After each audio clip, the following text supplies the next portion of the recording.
get into the baseball. Baseball's baseball. Baseball's just baseball here in the Pacific Northwest. There is nothing like it. Yeah. Go ahead. So this is baseball, but it's really not. It's kind of funny though. Did you listen to the national anthem at the All-Star game? Oh, so I can't remember her name. I don't remember it either. Gosh, she's a country artist, and she said she's a Grammy winner from what I know. So yes, it wasn't the All-Star game. It was the home run derby because the All-Star game was Cody Johnson. He killed it. He was very good. It's like Ingressor or something. Ingrid maybe? Yeah, I don't know. But not great. Apparently she was drunk, so she's gonna go to rehab, is what I saw. Yeah, so kind of sad, but hopefully everything works out. But that was a less than great performance. Pretty much, probably, Ingrid Address. Okay. Address. Yeah. Yeah, I think she honestly passes Fergie. I think Fergie tried to put like some, because remember the NBA one, the NBA All-Star game, like Draymond Green's laughing and everything. Yeah. I think Fergie was just trying to add like something to some it. soul or what, I don't know what you want to call it. She was trying to do something different. Yeah. It didn't work. To me, that's like, okay, yeah, I get it. She tried. You're trying to. That's fine. You're not butchering the national anthem. It didn't sound good, but you're not like singing it. Trying to change the words. But I don't think she knew the words at this point for this one. Ingrid or whatever. She just, and it's not the first time. Someone was on the radio talking about how country artists, like Dolly Parton, I believe they were talking about, went to what's the really famous place in Tennessee? Grand Ole Opry. And sang a thing, and she was plastered. And I was like, oh my gosh, you guys. Like, I get it, but yeah, she did say she was going to go get some therapy or some rehab or whatever for it. But I mean, if you don't know who she is, obviously you do. You do now, which is crazy. And then one other kind of cool thing that's kind of a connection with me a little bit. Jaron Duran hit a home run in the All-Star game, and he actually played for the Walla Walla Sweets, which is a team that I worked for. Oh, sure. So, kind of cool. So random. Not something that you'd ever really see. Are they a Red Sox affiliate? No. So what they are, they're a summer league team. Yeah. So like basically you play college, and then the summer, if you want to keep playing and like get in touch, or more scouts will come see you and everything, that's an independent league. So a bunch of college kids do random. It. It's like the Cape Cod League. That's really, really popular one. This is the West Coast League. Yeah. Yeah, he smoked the daylights out of that home run too. I'll have to put a picture up. I was they're Walla Walla Sweets. I was their mascot for a couple games, so I have some pictures. It's pretty great. Just a big old onion. What? It's an onion. Yeah. Oh my god. I feel like Walla Walla should have like wine as their. Yeah, I mean there is wineries literally everywhere. It's one of the best places to get wine in the country. Honestly, it's so good. But yeah, it was an interesting All-Star game. Well, I'll get back to baseball because Sam doesn't want to talk about baseball. the highlights I hit was obviously the trade deadline's coming. It's nothing, but there's not. The biggest things are the Yankees are kind of continuing on their struggle bus. Yeah, they don't look great.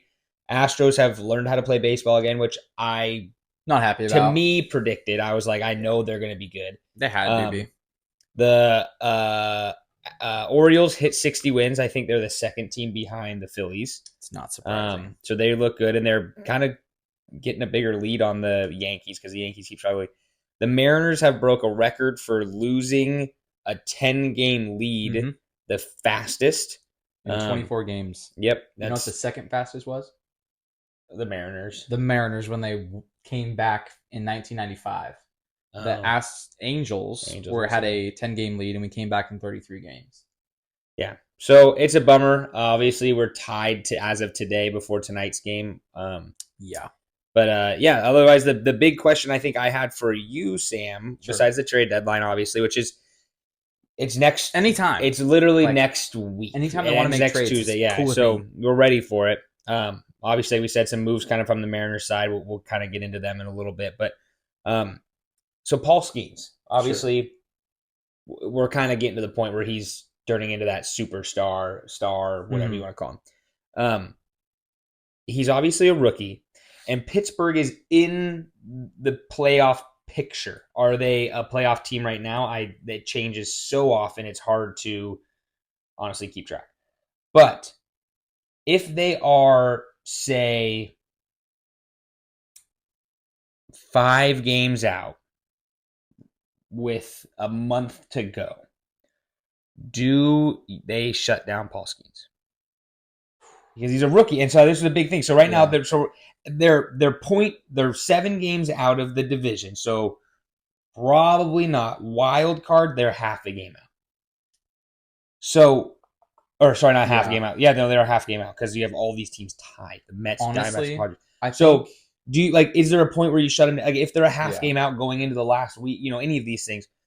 Obviously, he has to be on a pitch count because he's a rookie. Most people are. And he's throwing gas. So I don't know how many innings pitches he's thrown right now, but where do you think on that? I would think so I think one of the reasons he was called up when he was is also for service time. So his contract is differentiated based on when he's called up and how long he stays. So clearly he's proven that he's going to stay in the bigs. Yes. Not a question. Yeah, he's only at 66.1 innings pitched so far. What I would think, and I would have to look farther into it, is that same statement, service time, is how much he can still throw and still be under that threshold. Because if he doesn't reach certain amounts, his contract gets extended. Yeah. So that's where I would think they'd look at it. But I think if they're even close to in it, he's pitching. Honestly. Yeah, let's see what this says. Especially with how they've been lately. Their team, they've been good this year. They started off really hot. But the Pirates have not been a great team, honestly, since Andrew McCutchen and Garrett Cole left. Obviously, McCutchen's back, but prime McCutchen. Yeah. So if they have a chance, I would be absolutely shocked if he got shut down. So this was on May 10th. I'm just reading off the first thing I found. His name's Ethan. I don't know. It's called Bucks on Deck. So I'm guessing it's pretty up to date because it's their thing. It says if Skeens is selected on Saturday and assuming he doesn't get optioned back to the minors, he would finish with 142 days of service. Yep, this is obviously this obviously is short of the full season 172 that would have taken for Skeens to possibly qualify for the PPI pick. That means despite his success now or in the future, no picks can be jarred based on his performances. So there also is some other stuff in there. So it looks like he will be fine to be up. But again, you see it a lot more nowadays, especially, obviously being Mariners fans, we tend to rest players and move players and try to, keep everyone healthy, blah, blah. He's a rookie. Yeah. He's thrown, like I said, 100 and so odd pitches or innings. Well, do you think if he reaches that 150 innings, they just go, yeah, you're done? I'd be curious. Because didn't we do that with George Kirby? I don't know if it was George Kirby. I feel like remember with Bryce Miller and Brian Wu. Definitely with both of them. It was definitely Wu, definitely for sure. Miller was, I think, a little bit more. They gave him some leeway, but Wu was definitely shut down on spot. But we also did have Marco Gonzalez and Emerson Hancock and a bunch of other guys to kind of fill that role. But yes, I think Kirby was shut down. He could be. I don't first year too. I don't remember as well, but yeah, I don't know.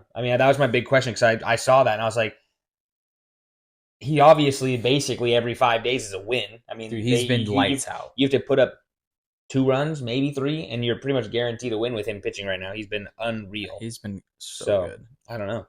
That was those were kind of the only things I had really going into it with the MLB.